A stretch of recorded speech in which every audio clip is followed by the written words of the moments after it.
안녕하세요. 오늘도 사연 살롱을 찾아주셔서 감사합니다. 8살 딸아이를 키우는 귀여운 여성이에요. 왜 다시는 만나고 싶지 않은 인연이 있잖아요. 가급적 평생 우연이라도 마주치고 싶지 않은 그런 사람이요. 저는 그런 사람과 원하지 않게도 가족으로 엮인 사연이 있어요. 그래서 그때의 이야기를 하고 싶어 이렇게 사연을 적어봅니다. 저는 회사에서 동료나 상사에게 밝아서 보기 좋다는 말을 자주 듣곤 해요. 이 대리는 구김살이 없어서 좋아. 이 대리, 학교 다닐 때 친구 많았지? 저는 그런 말을 들을 때마다 마치 그 말이 맞다는 듯 웃어 보이지만 사실 저는 사람들이 말하는 것과는 정반대로 상처가 있어요. 어렸을 때 소위 말하는 고도 비만이었거든요. 태어날 때부터 그랬던 건 아니고 제가 중학교에 들어가면서 가정 형편이 기울었던 적이 있었는데 그 시기에 엄마와 아빠가 돈 문제로 자주 싸우다 보니 저는 그런 부모님의 다툼에 거의 방치가 되었어요. 당시 저는 사춘기였는데 다른 친구들처럼 팔자 좋게 사춘기 타령 같은 건 꿈도 못 꿨고 그 시기엔 왜 그리 배가 자주 고픈지 저는 거의 편의점 음식과 패스트푸드로 배고픔을 해결하게 되었어요. 그렇다 보니 나중엔 살이 걷잡을 수 없이 쪄서 고등학교에 입학할 무렵엔 80kg을 넘기게 되었고요. 살이 찔수록 자존감과 자존심은 떨어졌고 반 친구들은 그런 저와는 친하게 지내려 하지 않았어요. 저는 고등학교 1, 2학년 내내 외로웠고 그런데 그때 전학을 온 혜진이란 친구가 저에게 유일하게 손을 내밀어 주었어요. 저는 아주 오랜만에 생긴 친구가 너무 좋았고 혜진이 역시 제 겉모습보다는 그냥 저라는 사람 자체를 친구로서 대해줬어요. 저희 둘은 급속도로 친하게 되었고 누가 뭐라 해도 저희는 베스트 프렌드가 되었죠. 친한 친구이기 때문에 거의 모든 비밀이 없던 저희는 서로의 고민을 공유했죠. 저는 저대로, 혜진이는 혜진이대로 각자 행복하지 않은 가정 환경에 유일하게 웃을 수 있는 존재였습니다. 그렇게 저희는 고3이 되었어요. 안타깝게도 같은 반이 되지 못해 아쉬웠지만 늘 그렇듯 학교가 끝나면 혜진이와 저는 학교에서 가까운 도서관에서 공부를 하고 가끔은 놀러도 다니며 여전히 서로가 서로에게 특별한 존재로 지냈어요. 그즈음 다행히도 늘 돈 문제로 다투시던 부모님의 관계가 좋아졌고 저희 집엔 안정과 평화가 찾아왔어요. 마음에 여유가 없던 엄마는 저에게 소홀했던 것이 미안하다시며 고3인 저를 살뜰히 챙겨주시더군요. 그 덕에 저는 살도 빠지고 성적도 오르게 되었어요. 다이어트와 성적이 오르니 저는 자연스럽게 자신감과 자존감이 올라가기 시작했죠. 반 친구들이 하나둘 저에게 다가와줘서 친구도 제법 많이 사귀게 되었는데 그즈음 어쩐지 혜진이는 저를 멀리하기 시작했어요. 처음엔 그 친구에게 무슨 일이 있나 싶어 걱정이 된 저는 저에게 거리를 두려는 혜진이에게 이유를 물었어요. 그냥 이젠 네가 싫다고. 나랑 다시 친하게 지내고 싶으면 다시 예전처럼 내 비위 맞추고 뚱뚱해지던가. 조금 친한 척 해줬더니 진짜 내가 너랑 친하다고 생각했냐? 재수없어. 그 말에 충격을 받아 그 자리에서 꽁꽁 얼어버렸어요. 나는 그 친구를 유일한 친구라고 생각했는데 아마도 혜진이는 자신보다 뚱뚱하고 불행한 저를 옆에 두고 자신이 저보다 우월하다고 생각한 듯 했어요. 그렇게 저와 그 친구는 천하의 원수 같은 사이가 되었고 그 친구는 학교에서 불량하기로 소문난 아이들과 어울려 다니며 전에 제가 이야기한 저의 비밀들을 와전에서 퍼뜨렸고 저는 다시 외톨이가 되었어요. 가장 소중하다고 친하다고 믿었던 친구는 순식간에 가장 끔찍한 관계가 되었던 거죠.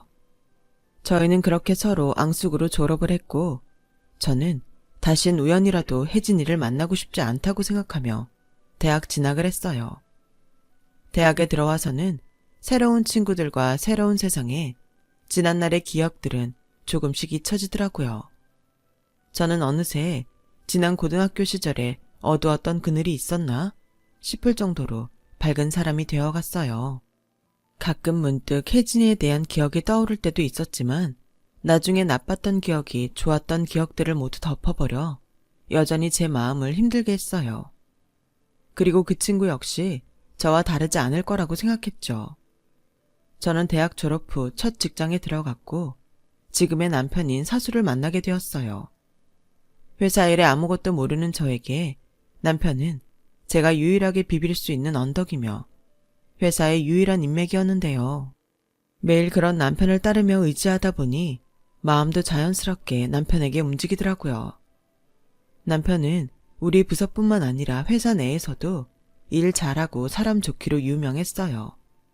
그래서인지 미혼 여직원들에게 인기가 많았고 저는 짝사랑 끝에 이러다가는 제대로 고백도 못하고 끝날 것 같은 불안함에 용기를 내서 제 마음을 고백했죠.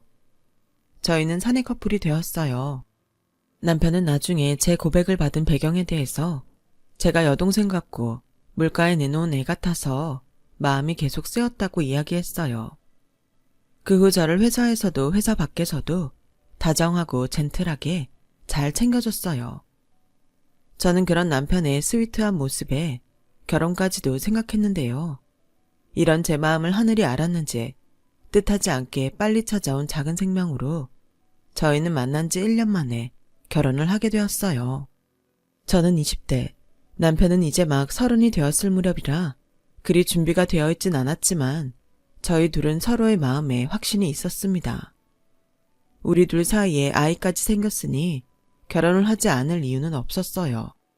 더욱이 제가 임신 사실을 처음 남편에게 이야기했을 때도 남편은 갑작스러운 제 말에 조금 놀라긴 했지만 요즘처럼 불임으로 고생하는 사람들도 많은데 감사한 일이고 저에게 고맙다고 이야기해줘서 속도 위반에 대한 불안감은 정말 하나도 없었어요.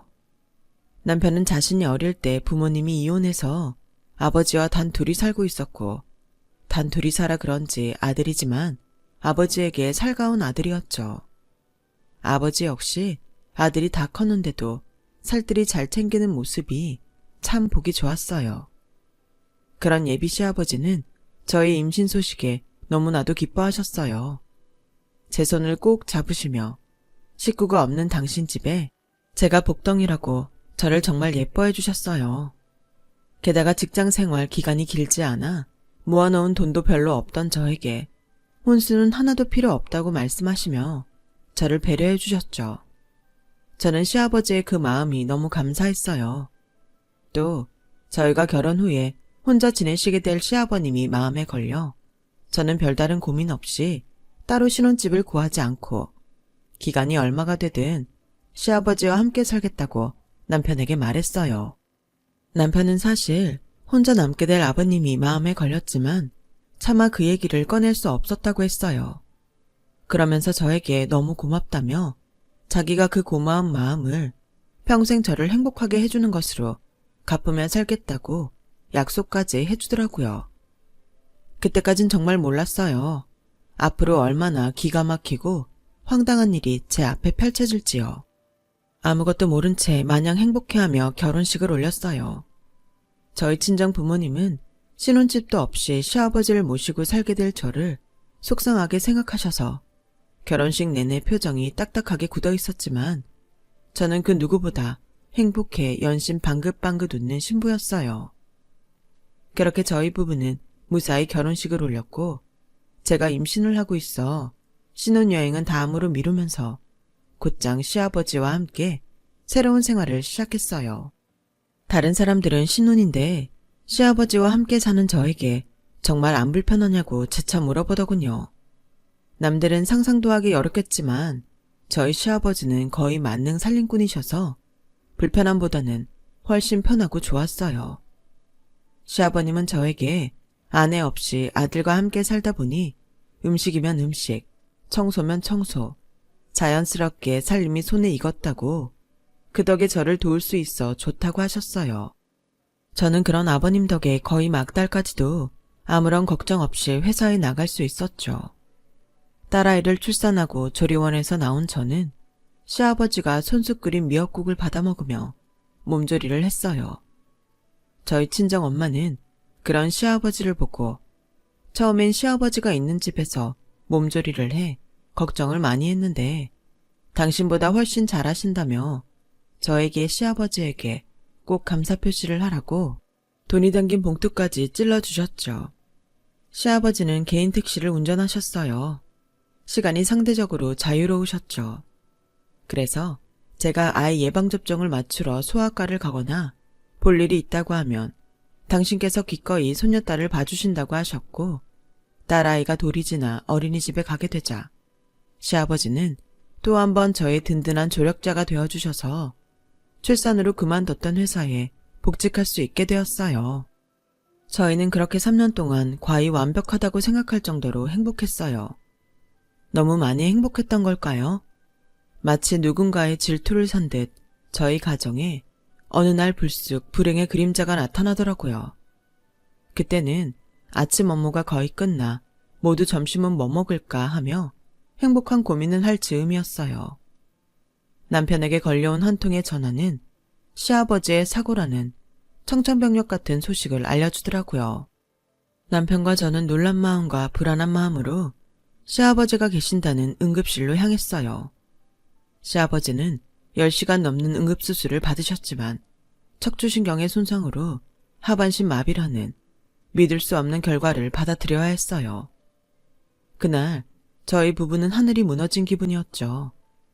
저는 기꺼이 간병인 말고 제 손으로 병간호를 하겠다고 했어요. 하지만 의식을 회복한 시아버지는 제 뜻을 강력하게 거부하시며 이렇게 말씀하셨어요. 아무리 내가 널 딸같이 생각하지만 그건 싫다. 니들한테는 부담을 줘서 미안하지만 간병인 좀 붙여다오. 남편은 시아버님의 뜻에 따르자고 했어요. 그렇게 아버님은 한동안 신경치료와 재활치료를 받기 위해 병원에 계시게 되었고, 저희 부부는 아버님이 계시지 않는 집에서 아버님이 재활에 꼭 성공하시기를 기도할 뿐이었죠. 그렇게 채 한 달이 되지 않았을 무렵이었어요. 저는 퇴근 후 시아버님이 계신 병원에 들렀다가 집으로 가려 했는데 남편과 낯선 중년의 여자를 보게 되었어요. 그리고 황당하게도 저에게 그 여자는 자신이 저의 시어머니라고 말하더군요. 내가 아들 결혼식도 못 가봐서 너를 언제쯤 보게 될까 했는데 이렇게 오늘에야 널 보는구나. 이제 내가 왔으니 넌 네 시아버지 신경 쓰지 말고 나에게 맡겨라.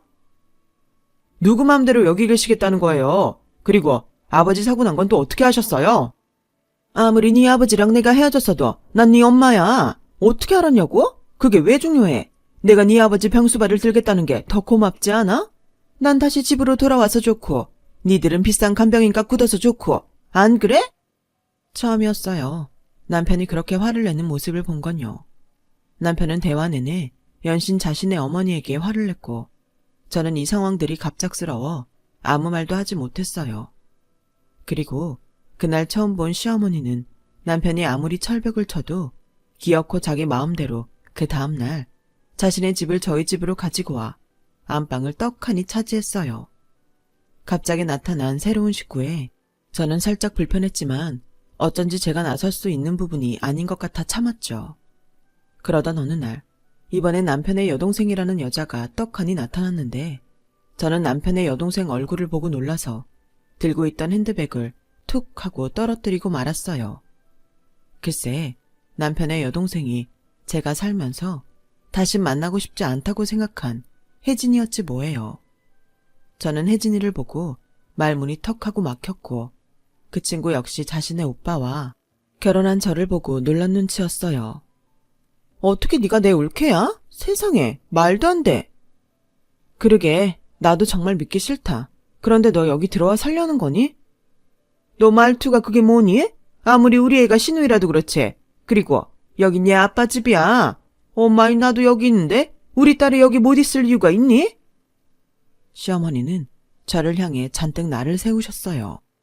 저는 남편이 이 상황을 정리해주길 기다렸지만 제 예상과 달리 남편은 예전에 시어머니에게 화를 내듯 자기 동생에겐 화를 내지 않았어요. 이런 말 조심스러운데 계속 이렇게 살아야 해? 시어머니까지는 이해했는데 시누이까지는 좀... 미안해. 그래도 자기가 혜진이한테는 잘해줬으면 좋겠어. 알고 보면 불쌍한 애거든. 남편은 제가 혜진이랑 그렇고 그런 사이라는 것을 모른 채 예전 부모님의 이혼으로 헤어진 애틋한 동생이라고 저에게 설명했어요. 저는 차마 저와 혜진이가 친구였다가 원수지간이 된 이야기는 하지 못했어요. 그리고 그때는 왜 그랬는지 혜진이가 예전 뚱뚱하고 자신감 없던 저에 대해서 남편에게 이야기할까봐 두렵기만 했죠. 저는 상황이 이렇게 되다 보니 자연스럽게 분가를 하고 싶다는 생각을 하게 되었어요. 그런 생각이 들 때마다 병원에서 곧 집으로 돌아오실 시아버지가 마음에 걸리더라고요. 그러던 중 정말 일어나지 않길 바랬던 일이 벌어졌어요.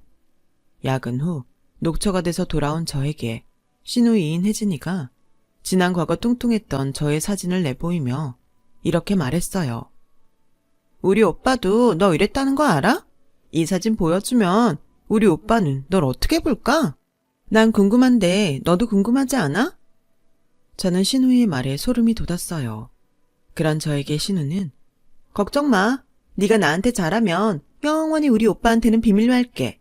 우선 내가 지금 배가 너무 고프니까 치킨이나 한 마리 시켜줘봐. 시원한 생맥주도.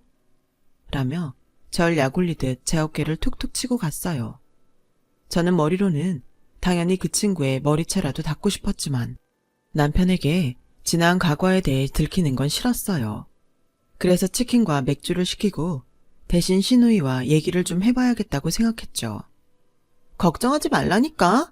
이렇게 가족으로 엮였는데 앞으로는 잘 지내야지. 아, 나 내일 새 직장 면접 보거든? 네 옷 좀 빌리자. 아까 네 장롱 보니까 입을 만한 옷 꽤 있더라. 가족끼리니까 괜찮지? 저는 뻔히 보이는 혜진이의 꿍꿍이에 하루라도 빨리 분가를 해야겠다고 결심했어요. 시아버지께는 죄송하지만 한 집에서 혜진이와 함께 산다는 건 불가능하다고 생각했거든요. 저는 그 후로 분가할 집을 알아봤어요. 저희 부부는 맞벌이이고 아이도 어린이집을 다니고 있으니 대출을 받아 집을 구해도 될 일이었어요. 저는 다음 날 외근 근무를 마치고 시아버지에게 분가에 대한 이야기를 조심스럽게 비추러 병원으로 향했어요. 그런데 이미 시어머니가 제 마음을 어떻게 알았는지 시아버지에게 저희 부부를 분가시켜주자고 이야기를 하고 계시지 않겠어요? 저는 조심스럽게 두 분의 대화를 엿들었어요. 당신도 이제 곧 집으로 올 텐데 걔네들은 이제 분가하라고 할게요.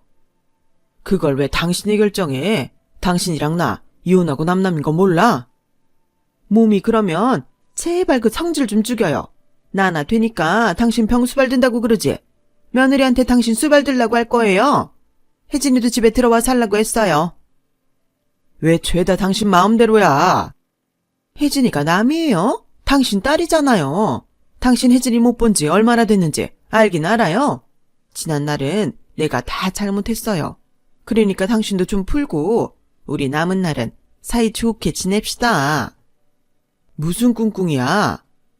꿍꿍이는 무슨, 그냥 나이 먹으니까 가족끼리 소박하게 사는 게 제일이다 싶어서 그래요. 그리고 며느리 생각도 해야지. 걔라고 분가해서 안 살고 싶겠어요. 시아버님은 시어머니의 말에 뭐라고 대답하지 못했어요. 가뜩이나 사고 후 저한테 늘 미안하다고 하시는 아버지셨는데 저는 병실 앞에서 발걸음을 돌렸어요. 차마 저런 시아버지에게 제 입으로 분가하고 싶다고 말하지 못하겠더라고요. 그런데 그때 저 멀리서 혜진이의 모습이 보였고 저는 앞에 보이는 화장실로 몸을 숨겼어요. 그리고 잠시 후 혜진이와 시어머니의 대화를 듣게 되었는데 저는 정말 그 자리에서 기겁을 하고 말았어요. 어떻게 알아봤니? 아빠 앞으로 보험금이 꽤 나오겠던데? 엄마, 빨리 혼인신고부터 다시 해. 조금만 기다려. 거의 다 넘어왔어. 그래, 보험금은 다 해서 얼마 정도 된대? 10억 정도? 어머, 그래? 아주 보험 준비는 잘 해놨네. 엄마, 보험금 받으면 나 확실히 오피스텔이랑 가게 차려주는 거다. 그 보험금 나오기만 하면 내가 뭔들 못하겠냐. 네 아빠 저렇게 꼼짝 못할 때 얼른 그 돈 챙겨서 다른 데로 도망가야지. 근데 오빠가 알면 어떡해? 걱정 마. 엄마가 네 오빠네 얼른 분가시켜야 한다고 잔뜩 바람 넣어놨으니까. 그래? 하긴 모르긴 몰라도 옳게 걔 지금 나 때문에 엄청 분가하고 싶을 거야. 그건 또 무슨 소리야? 혜진이는 시어머니에게 제 과거 이야기를 하는 듯 했어요. 저는 몹쓸 저 여자들을 그냥 둘 순 없겠다고 생각했죠. 다음 날부터 작은 증거들이라도 모으기 시작했고, 남편은 분가할 집을 찾았다며 저에게 같이 보러 가자고 했지만 저는 분가하지 않겠다고 말했어요. 시아버지도 곧 있으면 당신이 퇴원하니 당신 통장에 있는 돈으로 살 집을 구하라고 하셨지만 저는 한사코 거절하며 괜찮다고 했죠. 시어머니와 혜진이는 제가 분가할 마음이 없다는 사실을 전해 듣고 약이 바짝 올라있더군요. 애가 다른 두 사람은 집에서 저와 남편이 모두 잔다고 생각했는지 안방에서 작당 모의를 하고 있었어요. 저는 이때가 기회다 싶어 두 사람의 대화를 핸드폰으로 녹음했어요. 아무래도 저것이 수상해. 지 시아버지가 돈까지 준다는데 왜 분가를 안 해? 혹시 지가 보험금 꿀꺽하려고 하는 거 아니야? 뭐? 내가 그 꼴은 못 보지. 지가 뭔데 내 남편 보험금을 꿀꺽해? 그러니까 빨리 혼인신고부터 하라고. 엄마 혼자 가서 해도 되잖아. 이 인간 도장이랑 신분증이 어디 있는지 좀처럼 찾을 수가 있어야지. 그러게 이러다가 돈도 못 챙기고 평생 병수발이나 드는 건 아닌가 몰라. 엄마는 재수없게 무슨 그런 소리를 해. 내가 내일부턴 이 집에서 당장이라도 나가고 싶게 지수 그냥 가만 안 둘 거야. 그래, 걔 약점 있다며. 네가 어떻게 좀 해봐라. 내가 내일은 도장가게 가서 도장도 새로 파고 무슨 수를 써서라도 신분증 찾을 테니까. 다음날 혜진이는 지 계획대로 저를 더욱 압박하기 위해 퇴근한 제가 보란 듯이 제 물건들을 죄다 꺼내선 지가 입고 들고 찍어 발랐어요. 그리고 지 생각엔 가장 큰 제 약점이라고 생각한 저와 지 사진이 있는 고등학교 앨범까지 보란듯이 화장대 위에 펼쳐놓았더라고요. 그리고 아주 태연하게 연기를 하는데 저는 정말 하는 짓이 유치해서 웃음이 다 나왔어요. 왔어? 이 옷이랑 화장품 괜찮다. 나 가져도 되지? 아니, 싫은데. 갖고 싶으면 네 돈 주고 사. 너는 왜 남의 물건에 허락도 없이 손을 대? 뭐? 우리가 왜 남이야? 가족이지. 그래? 그럼 이제 나도 네 방에 가서 네 물건 마음대로 가져가도 되지? 가족이니까. 야, 이지수, 우리 오빠랑 결혼하더니 네가 진짜 뭐라도 된다고 생각하니? 내가 우리 오빠한테 네 돼지 같은 몰골 한번 보여줘봐? 그러고 싶으면 그렇게 해. 마침 그렇게 하려고 졸업 앨범까지 꺼내놨네. 야, 내 말 똑똑히 들어. 이걸로 내 약점 잡았다고 생각하면 오산이야. 내가 뭐 불법을 저질렀어? 아니면 너처럼 불량한 애들이랑 어울렸어? 네가 그렇게 말하면 내가 쫄 거라고 생각했니? 너도 참 생각 없다. 언제까지 그렇게 쓰레기처럼 살래? 뭐? 이게 돌았나? 그 친구는 화장대 위에 제 물건을 싸그리 바닥으로 밀어버리더라고요. 그래도 분이 안 풀리는지 저를 한 대 치려 손을 치켜들었어요. 저는 그런 혜진이의 손을 잡았고 저희 둘은 서로 치고받고 싸우기 시작했어요. 그때 제 딸아이가 그 모습을 보고 놀라 울음을 터뜨렸고 그때 집으로 돌아온 시어머니가 들어와 제 뒤통수를 치며 합세했어요. 이게 감히 누구 딸을 건드려? 너 내 손에 죽어볼래? 같이 살기 싫으면 분가나 하지. 거머리처럼 찰싹 붙어서 사람 성가시게 하네? 왜? 내가 분가하면 아버님 보험금 챙겨서 도망치시려고요? 뭐? 제 말에 두 사람은 놀란 듯 손을 멈췄어요. 저는 그 사이 두 사람의 손을 뿌리쳤고 그때 현관문이 열리더니 남편이 시아버님을 모시고 집으로 들어왔어요. 시아버지는 아수라장이 된 방꼴을 보고 무섭게 소리치셨죠. 지금 뭐 하는 거야? 누가 감히 내 며느리한테 손을 대? 당신 어떻게 벌써 퇴원했어요? 나한테 말도 없이? 내가 왜 남한테 내 퇴원 얘기를 해? 사이좋게 지내자고 할 땐 언제고? 이렇게 내 집에서 내 며느리 잡으면서 있었어?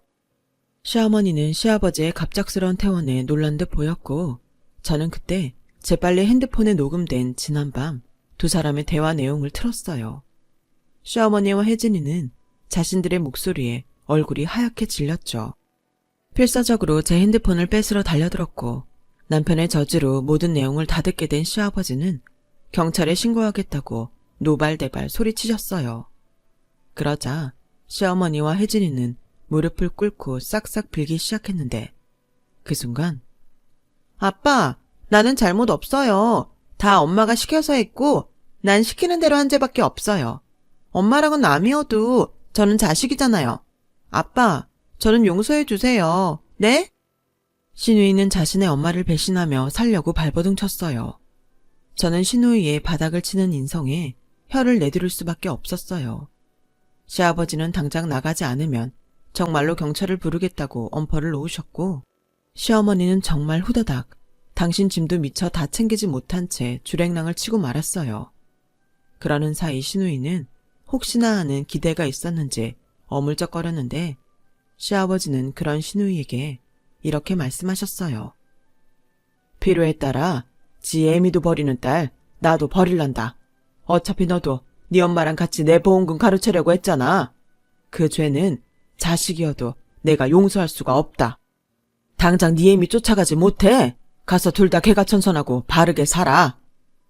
신우는 시아버지의 말에 떨어지지 않는 발걸음을 옮겼어요. 나중에 남편에게 시부모님의 이혼 사유를 들었는데 시어머니가 글쎄 동네 사람들을 꼬셔 목돈 만드는 개를 하자고 하고 거의 2억 가까이 되는 갯돈을 가지고 야반도주를 했대요.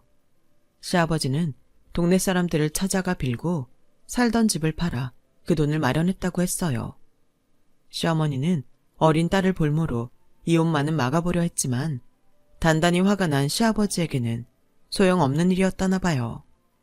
그 순간 악랄하게 저를 괴롭히던 혜진이가 만약 시어머니가 아닌 시아버지의 손에 자랐다면 어땠을까 하는 생각이 들었고 이미 돌이킬 수는 없지만 지금부터라도 남은 인생은 시아버지 말처럼 개가천선했으면 좋겠다고 생각했어요. 그때 세상에서 가장 외롭고 힘들었던 저에게 내민 혜진이의 손이 진심이었다면 얼마나 좋았을까요? 그 후 시아버님은 휠체어를 타고 다니시는 연습을 지속적으로 하셨어요. 그리고 아주 감사하게도 당신의 장애에 절망하지 않으셨고 당신이 할 수 있는 최대한을 하시며 하루하루 충실하게 살아내고 계세요. 시아버님은 혼자도 괜찮다고 자꾸 저희 부부에게 분가를 하라고 하셨지만 저는 여전히 시아버님과 함께 지내는 것이 좋아 고집을 피웠고 시아버님은 제 고집에 포기한 듯 얼마 전 당신의 보험금으로 아파트를 구입하셨는데 글쎄 제 이름으로 계약을 하셨지 뭐예요.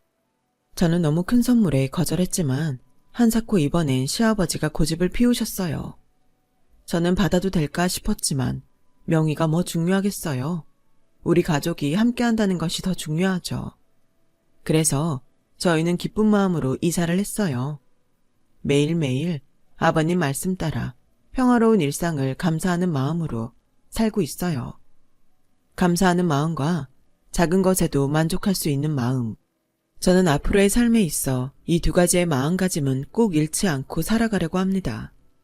끝으로 아버님이 건강하게 오래 사셨으면 좋겠습니다. 제 긴 사연 들어주셔서 감사해요.